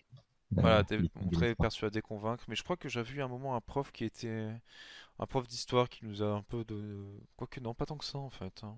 Ouais, non, maintenant que je le dis, maintenant que tu Ouais. me le dis, non, les cours de CGS, j'ai pas eu. J'ai jamais eu vraiment de cours sur comment reconnaître un bon argument d'un mauvais argument, quoi. Ouais. Là-dessus, moi, je trouve ça, voilà, il y a un glissement qui est fait, je trouve, entre enseigner la zététique, voilà, à l'école, aux enfants, etc. Et donc, du coup, ça forme des citoyens qui sont aptes à prendre des décisions éclairées, etc. Enfin, je pense que ça peut être utile que les gens soient formés, voilà, à la pensée critique, etc. Mais par exemple, quand on regarde une chaîne comme La Tronche en biais, voilà, ils ont aussi leurs idées politiques. Et je veux dire, c'est pas parce qu'ils ont aussi la pensée critique sur pas mal de choses qui sont pas du tout sujets à des biais cognitifs. Et voilà. Et parfois, la politique, c'est pas non plus une question de biais cognitifs, c'est simplement une question d'ignorance. Par exemple, voilà, je reparle des politiques monétaires, ce genre de choses. C'est des trucs qu'il faut étudier longtemps et avec sérieux le sujet qui est assez complexe. Donc, parfois, ça se résume pas juste à voir une forme de pensée critique. Et tu penses pas que globalement, ça peut quand même, du coup, je vais défendre la pensée Si, critique, si, ça va me si, changer, si, mais que ça peut, à minima, alors effectivement, parce que le but de la pensée critique, c'est pas de t'enlever tous tes biais, tu vois, mais ça peut apaiser les débats, en fait, enfin, rendre des débats plus féconds en matière de décision politique. non, bien sûr. Ah si, là-dessus, je suis tout à fait d'accord, mais je vois pas ça non plus comme une solution miracle. Ou, tu vois, par exemple, par rapport aux questions du référendum et autres, je pense que les gens, peut-être éventuellement, mais encore, ça peut prendre très longtemps, seraient plus critiques, machin, etc. Après, voilà, quoi, ça dépend de la fréquence de cet enseignement et du coup, il y a aussi des personnes qui décrochent avant, qui vont faire enfin, d'autres types d'études. Enfin, Hmm. voilà, enfin, Ouais, je suis d'accord. je sais pas, je suis pas sûr que ça aurait un effet aussi puissant qu'on semble. Après, je pense que ça serait bien, hein, mais je pense pas que ça soit aussi puissant que ça. Je suis d'accord avec toi. Après, du coup, la question, du coup, c'était élire des représentants pose problème car le débat a tendance à se focaliser sur la personnalité du représentant plutôt que ses idéaux. Et donc, c'est la même question, en fait, c'est de dire que finalement, on court le même risque Alors, je pense pas, parce qu'élire un représentant, ça implique pas de prendre une décision précise qui a un effet, je veux dire, applicatif. Tu élis quelqu'un justement pour prendre tes décisions, pour prendre ces décisions-là à ta place, quoi. Donc, je pense quand même que c'est différent. C'est un filtre plus qu'autre chose. Et je pense que c'est déjà assez significatif le fait qu'il y ait finalement assez peu de gens qui lisent les programmes, qui s'intéressent voilà, profondément à la politique dans ces rouages. Voilà. Ou alors ceux qui le font, moi j'ai remarqué, ceux qui le font généralement, c'est des personnes qui viennent déjà de grandes écoles ou sont diplômés, éduqués, cadres sup, etc. Mhm. Ouais, mais comment dire, du coup j'ai perdu ce que tu disais. Sur la zététique, c'est ça? Oui, sur la zététique, je disais que c'était pas une solution miracle. Ouais, non, ouais, je suis d'accord, je suis d'accord. C'est ça. Ok, donc nous avons compris, pour pouvoir faire vivre la démocratie, il est nécessaire que nous, citoyens, nous nous formions un peu, au moins en partie, à l'esprit critique. Ah Pour oui, ça... Oui, j'ai pardon. j'ai retrouvé. Je suis Ah, ça... désolé de la cour. Non, Est-ce non, que je peux vas-y, je t'en prie, t'interrompre? vas-y. Du coup, on pourrait imaginer des systèmes avec des permis de voter ou ce genre de truc. Je sais pas si vous avez déjà réfléchi au truc. Bah, système avec permis de voter. Je sais pas si Je c'est une sais bonne pas. chose ou pas, parce que bah faut toujours savoir, ok, comment faire pour avoir ce permis, quels sont les critères, forcément, ce sera un parti objectif, tu dis, ok, qu'est-ce qui fait que tu mérites de voter ou pas? Et Ou même, enlever le suffrage universel, tu vois. ouais, Mais ça existe déjà en fait en France, hein. Valéry Giscard d'Estaing l'a baissé de 21 ans à 18 ans, la majorité. Donc, en fait, aujourd'hui, il y a déjà un permis de voter, c'est le fait d'avoir 18 ans. oui, voilà, c'est ça, le permis de Euh, voter, c'est avoir 18 ans, et même il était question, je crois, à un moment d'abaisser ça à 16 ans, enfin bon, mais après, t'as Ah, qu'à... dès la primaire. Ça, c'était la primaire, allez, c'est bon, t'es 10 ans, allez, ça nous ferait des campagnes un peu bizarres, je pense, mais bon, pourquoi pas, soyons fous. Mais Takassan, quand tu parles de permis de voter, quels seraient selon toi les critères, outre l'âge, qui te permettraient de dire, ok, c'est bon, je vote, enfin, je peux voter. euh, non, non, je voulais juste lancer le sujet comme ça parce que je sais qu'il y en a qui en parlent, mais moi je suis pas du tout sur cette ligne. D'accord, ok, Je me je pensais demandais que... juste ce qu'Emer ou toi tu pouvais en penser en fait. Je pense que, ben, si on commence à instaurer un permis de voter, en dehors du critère de l'âge, qui est un critère censitaire, on risque de, ouais, on n'est plus dans une démocratie, on est dans une sorte d'aristocratie en fait, où il n'y a que ceux qui sont jugés dignes qui pourraient voter. Si on part dans un système comme ça, la démocratie serait morte pour moi, parce que Bah, ça serait juste une démocratie avec un suffrage universel. ben, plus universel que ça, vu que certaines personnes n'arriveraient pas Oui, c'est ça. à avoir Mais on serait toujours en démocratie. Mais le, le- la base électorale serait juste changée en fait. voilà, elle serait Alors, changée. le suffrage censitaire, c'est une démocratie quand même, tu vois. Si tu, si tu Ouais, c'est dis, vrai, si tu c'est vrai. dis aujourd'hui ne peuvent que voter ceux qui payent des impôts, c'est une démocratie quand même. Ça reste une démocratie, c'est vrai, mais du coup, est-ce que c'est vraiment un idéal démocratique que nous souhaitons? Parce que voilà, certes, c'est un peu comme quand on parle de la démocratie grecque, au sens où il n'y avait que peu de personnes qui votaient. Bon là, je caricature évidemment, puisque bon, il y a bien plus de gens qui peuvent payer les impôts maintenant que de gens qui votaient dans les démocraties grecques. Mais Bah non, l'impôt sur le revenu, c'est pas. Enfin, je crois oui, qu'il me effectivement. semble que il y a quand même plus de gens qui payent de l'impôt sur le revenu que Oui, des gens en Grèce qui pouvaient voter en démocratie, dans la oui, démocratie oui, grecque. mais il y a énormément de gens qui en payent pas. Je sais pas, Non, après mais je sais pas. Pour quand on comparer les parle deux, de je sais pas. la Grèce, Pardon, Emer? quand on parle de la Grèce, on oublie aussi le fait que c'était une société qui reposait sur des esclaves. Donc c'est Oui, sûr que enfin tu vas bon, avoir là, des probabilités. Mais du coup, juste par rapport la limite, enfin par rapport voilà, au fait de poser des limites au vote, etc. Moi, je serais pour qu'on fixe un âge maximal pour voter, en fait. ah, voilà, Parce et que je merde, lui, pense c'est que... l'extrême inverse. Voilà, d'accord. Pardon. Non, mais par rapport... enfin, oui, effectivement, pour moi, il faut qu'il y ait un âge minimal. Je pense pas qu'il faille descendre en dessous de 18 ans. Mais aussi mettre un âge maximal, c'est-à-dire que on le voit bien dans les élections. Aujourd'hui, enfin, il y a une part très, très importante de retraités qui vont voter. Et, du coup, moi, ça me pose problème parce que les retraités, ils ont. Non, mais par exemple, si on prend des questions des questions, je sais pas, politiques, économiques, environnementales qui vont nous impacter sur les 10-20 prochaines années, pas sûr que les personnes les plus pertinentes pour prendre ces décisions politiques-là, voilà, 60-70 ans, je pense que elles voient plutôt, plus à court terme. Euh, voilà, donc moi, je serais pour que ça soit, je ne sais pas moi, voilà, uniquement des personnes entre 18 et après l'âge à fixer, ça peut être 50, 55 ans. On peut essayer de calculer ça par rapport à l'espérance de vie moyenne, j'en sais rien. Euh, mais, euh, mais, mais voilà, enfin, je sais pas ce que t'en penses, toi, Takassan, ou de la.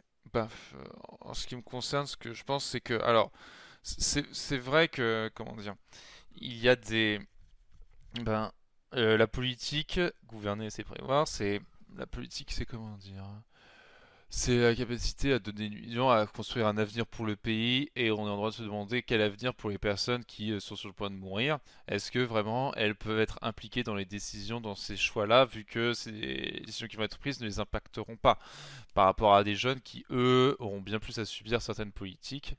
Et mais après, j'ai envie de dire. Hmm, Attends, faut que j'essaie de formuler, mais je suis vraiment crevé. Les personnes âgées, elles forment quand même une base électorale assez solide, au sens Ouais. où ils sont très nombreux. En France, bon, la pyramide des âges devient relativement, pas catastrophique, mais quand même, bon, il y a de plus en plus de personnes âgées, et nous, jeunes, on subit les conséquences. Ce qui fait que, en gros, on est obligé de payer pour les anciens.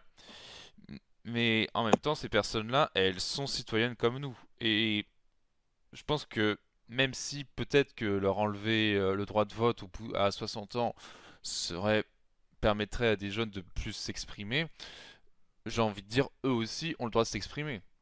C'est pas des jeunes, le truc c'est actif, pas actif en fait. Le truc c'est que quand tu n'as plus le rapport au monde du travail et quand tu n'as plus quand tu ne comprends plus ton monde, il est légitime qu'on interroge ta propre légitimité à pouvoir t'exprimer sur les choses du monde. C'est ça le vrai truc. Pourquoi on interdit de voter aux enfants? C'est parce qu'ils sont ignorants des rapports de force de production du travail.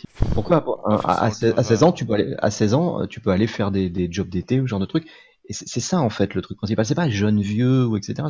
C'est juste que bah voilà les actifs ils savent l'accès à la propriété, la fiche de paye, ce genre de trucs. Je pense pas que, comment dire, non, je sais pas, on a encore là-dessus, puisqu'on pourrait objecter à ça que, mettons, les actifs, il y a beaucoup de gens qui ne sont pas en état de travailler, je pense à des handicapés par exemple, et pourtant eux ont le droit de vote.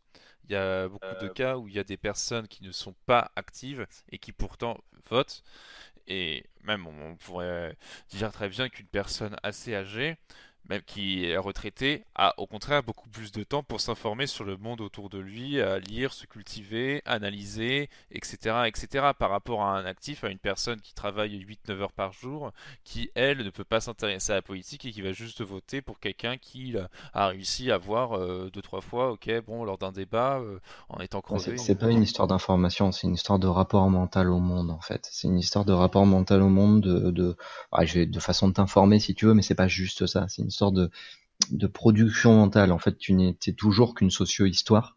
T'es toujours que le rapport du moment où tu nais en fait et du moment historique où tu nais. Il y a des, j'aime bien les études. Je cherche le nom d'un bouquin. Bévic en avait parlé l'autre jour, mais je sais plus, sur les rapports générationnels. Ça va pas me revenir. Voilà, et Dionysos, ça, quelque chose, c'est un rapport mental au monde, ça n'est pas antidémocratique de pouvoir faire voter que ceux qui ont un rapport mental au monde particulier. C'est ça, oui. Si tu considères que ton rapport mental au monde, qu'il faut avoir un rapport spécifique avec le monde du travail, avec le monde des actifs, pour pouvoir décider de l'avenir politique d'un pays, je sais pas, je trouve que c'est une définition assez limitante de la démocratie. Dans ce cas-là, pourquoi un âge minimal, quoi? Bah, l'âge minimal ce serait 16 ans du coup, parce que tu commences à travailler à partir de Oui, 16 ans. Voilà, oui, c'est non, mais bien sorti sûr, mais logique jusqu'au bout. pas forcément, non, je suis pas sûr que. Tu vois, mais Et puis même, enfin en bon, fait, les dans ce profs, cas-là, tout pourquoi ça. est-ce qu'un enfant ne pourrait pas voter, par exemple? qu'il a un rapport au monde différent. Ouais, parce que son rapport au monde ne correspond pas. Mais après, je pense pas que. Enfin, c'est aussi une question de maturité. Je pense qu'il fait que on n'a pas à baisser le vote en dessous de 18 ans. Même si, bon, après, Non, mais c'est tu me justement la diras, maturité, peut-être que certains politiques voudraient bien faire baisser l'âge moyen l'âge du vote pour pouvoir faire une population qui est plus manipulable. Parce qu'on rappelle qu'on a 16 ans, on est plus manipulable que quand on a 30 ans, je dis n'importe quoi. Donc certains politiques le voudraient bien, à mon avis, parce que c'est une population qui est plus facilement, comment dire, qu'on peut plus facilement diriger. Enfin, en tout cas, mener à la baguette. Ensuite, diriger, c'est autre chose, ça. Mais bon. Je sais pas si c'est une question s'ils sont plus facilement manipulables. Je pense que tu peux plus facilement les convaincre. Mais après, je pense que c'est question d'être manipulable.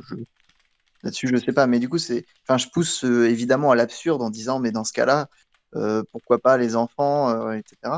Et en fait, je pense que quand on parle de maturité, on parle également d'un certain rapport au monde. On considère qu'à partir de 18 ans, on a un rapport au monde qui est à peu près construit. Et donc, ce dont parlait Takassan, en fait, et je suis assez d'accord, la plupart des débats politiques aujourd'hui parlent effectivement d'économie, CSG, par des détails un petit peu de boutiquier de l'inspection des finances, mais qui sont en fait très concrets pour les actifs. Et quand ils regardent leur fiche de paie, quoi. Et, et du coup, ça me semblerait pas si déconnant que ça soit les personnes qui travaillent qui décident si on est dans. Après aussi, il y a tellement. Enfin bon, ton rapport au monde peut. Enfin, en fonction du travail que tu fais, de l'endroit où tu es, ton rapport au monde va totalement changer. Je veux dire par là. Bon, moi, vous savez tous, je travaille dans un magasin d'optique. Je pense que j'ai un rapport au monde très différent de celui qui travaille. Bon, allez, je vais dire n'importe quoi, qui est prof. Voilà, vu que j'ai fait les deux, je peux te dire que leur rapport au monde, il est vraiment super différent. C'est Non, assez mais bien sûr. impressionnant, hein, d'ailleurs. Donc, résumer ça à simplement le monde du travail et le monde de la vérité. Et donc, c'est les gens qui sont dans ce monde-là qui devraient voter. Je dis non, mais c'est tellement large que non, tu peux pas résumer ça de manière un peu. Ah non, mais après, tu peux couper dans les catégories. Tu peux dire pas la fonction publique parce qu'ils sont fonctionnaires, ils sont payés à vie. Du coup, ils sont pas du tout dans le même questionnement par rapport à des gens qui, je sais pas moi, doivent trouver un travailler dans le privé. Ouais, enfin bon, mais c'est tellement. Quand tu rétrécis encore plus là. Non, mais ouais, c'est bon. Oui, mais après, c'est parce que je suis assez antidémocrate de base. Oui, Donc voilà, c'est ça, c'est réduction. Ok, on réduit, on oublie cela, mais ok, je vais te dire n'importe quoi. L'ouvrier, tiens, voilà. L'ouvrier, le plombier, par rapport au mec qui est. Allez, je vais dire n'importe quoi. Bon, PDG de Renault, en ce moment ça se fait beaucoup, ça. Voilà, Carlos Ghosn approuve. Voilà, c'est. Tu vas dire, ok, les deux peuvent voter parce que les deux travaillent, donc ils ont une vision du monde qui est compatible. Non, c'est. Je sais pas, je trouve que c'est pas. Je trouve que ça me paraît pas le plus pertinent, le critère de être un actif qui travaille dans le privé. Bon. Bah aujourd'hui, les rapports de force économique sont tels, c'est qui les gilets jaunes? Les gilets jaunes, c'est-à-dire que c'est pas, et qui se plaint des gilets jaunes? Bah, C'est les mecs qui utilisent le travail des gilets jaunes et le surplus. Je vais faire mon marxiste 30 secondes. Disons non mais il y a une baisse du pouvoir d'achat pour une certaine partie de la population. Les gilets jaunes, c'est ceux qui travaillent et qui ne voient pas les fruits de leur travail augmenter au même rythme que leur capacité à consommer augmente, si tu veux. Oui. Donc toutes les critiques autour de la démocratie, ça marche pas, sont le fait aujourd'hui d'actifs qui ne s'y retrouvent plus. Pas de retraités, pas de personnes qui ont quitté le monde du travail et pas de PDG de Renault, parce que les PDG de Renault, ça court pas les rues. Oui, c'est vrai. Bon, j'avais pris Et l'exemple extrême. il faut contenter ces gens-là aujourd'hui. Je veux dire, c'est ces gens-là qui sont délaissés, qui sont en train de complètement rebattre les cartes et de dire, la démocratie représentative, en fait, ça marche pas du tout. Parce que je vois bien que ça marche pas. Je vois bien que aujourd'hui je travaille plus et je suis pas forcément payé plus, etc., etc. Et il faut qu'on centre notre réflexion autour des actifs. C'est pour ça que je parlais des actifs en fait. Je pense que le vrai point névralgique, il est là, c'est les actifs qui sont dans la rue aujourd'hui et qui interrogent la démocratie. C'est sûr que tu vas pas interroger la démocratie si tu as 60 ans ou si tu gagnes beaucoup en travaillant peu. Enfin, à la limite, si c'est une question de si tu travailles 50 heures mais que tu gagnes, je sais pas beaucoup, genre 10-15 000, tu vois, mais que tu bosses quand même 50 heures, tu pourras l'interroger, mais au-delà, tu vas pas l'interroger. Et quand t'es à la retraite, tu vas encore moins l'interroger, si tu veux. C'est pour ça que moi je disais ça. Aujourd'hui, les critiques de la démocratie, elles émanent des actifs. Ouais. Quand tu disais 10-15 000 par mois, c'est ça? Oui. Oui, j'en sais rien. J'ai Oui, dit voilà, ça. voilà. Moi aussi, Oui, je mais me pour pose moi, la question, Emer, hein, ouais. c'est pas beaucoup par rapport à la upper class, tu vois ce que je veux dire. Bon, 10-15 10-15 000 000 euros quand par même. rapport à la retraite. Quasi 15 Non, 000 mais euros par mois, la upper class, je peux te dire que bon, voilà, c'est quand même. Non, il y a. bah, c'est de la piétaille par rapport à un PDG de Renault, tu vois. Oui, enfin bon, là forcément, si tu reprends l'exemple extrême du PDG de Renault, qui là en ce moment, enfin même s'il a beaucoup gagné, je pense qu'il profite pas trop de son argent. Mais bon, alors bref, excuse-moi, là c'est. 10-15 000, C'était plus. c'est plus. Enfin, c'est vraiment. C'est déjà c'est déjà un pourcentage des 1%, quoi, je pense. Voilà, c'est 10-15 ça, 000. oui, non, on est même plus dans l'ordre des pourcentages. Je sais même pas si on peut parler au niveau de PDG de Renault de classe sociale, quoi. Tu vois, tellement on est sur des particuliers, des individus qui. Après, c'est clair que bon, on se retrouve le PDG de Renault qui retrouve le PDG de L'Oréal. Bon, peut-être que du coup, il y a une classe dans la classe qui fait que bon, il y a des mecs qui se retrouvent parfois, mais c'est. Ok. Euh, Est-ce Ouais, mais que. ça dépend. Tu peux être, je sais pas. Mais Vraiment, après, je suis d'accord, Takassan, par contre, excuse-moi, du coup, je t'ai interrompu sur. Et après, je te laisse venir sur le fait que oui, le plus souvent, la critique des démocraties, beaucoup de mouvements, les Gilets jaunes, même Occupy Wall Street, hein, à un certain moment, c'était que, enfin, pas que, mais en tout cas, beaucoup de gens d'actifs qui galéraient.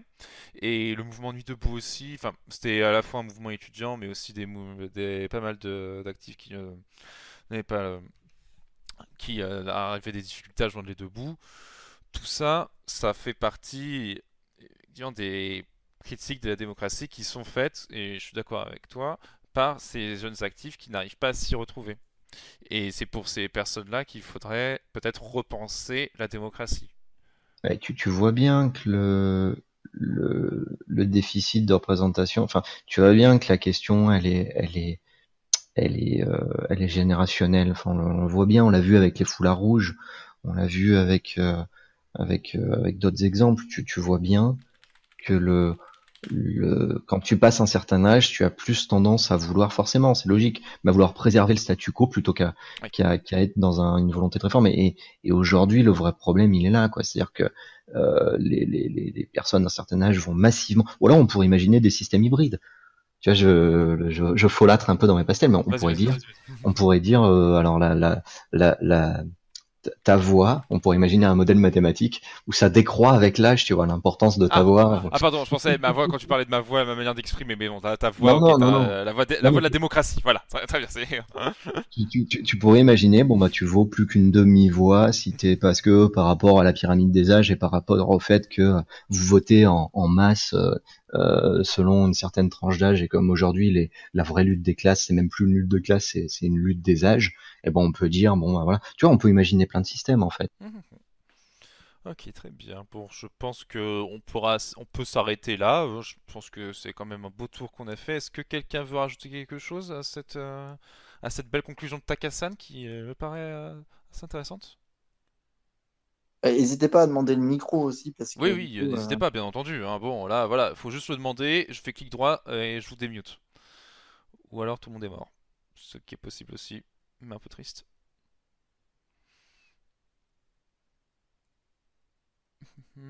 Nous sommes en effet décédés. RIP. Gaës est mort aussi. Bon, alors on va s'arrêter sur. Voilà, la démocratie n'est pas morte, mais les gens qui font la démocratie sont morts, pardon.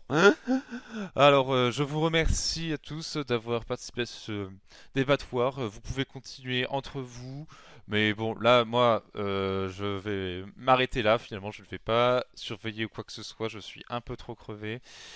Prochain débattoir, un de ces jours. J'ai pas encore décidé. Le thème sera, je pense, je vous tease, le transhumanisme. Parce que c'est un thème qui m'intéresse et j'ai acquis pas mal de ressources là-dessus. Il faut encore que je problématise ça, mais normalement ce sera sur le transhumanisme. Et Gaës aussi, j'avais lu et synthétisé un peu ton pavé. Voilà.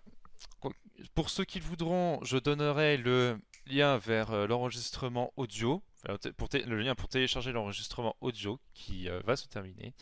En attendant, je vous dis bye bye et à la prochaine et merci pour ce moment.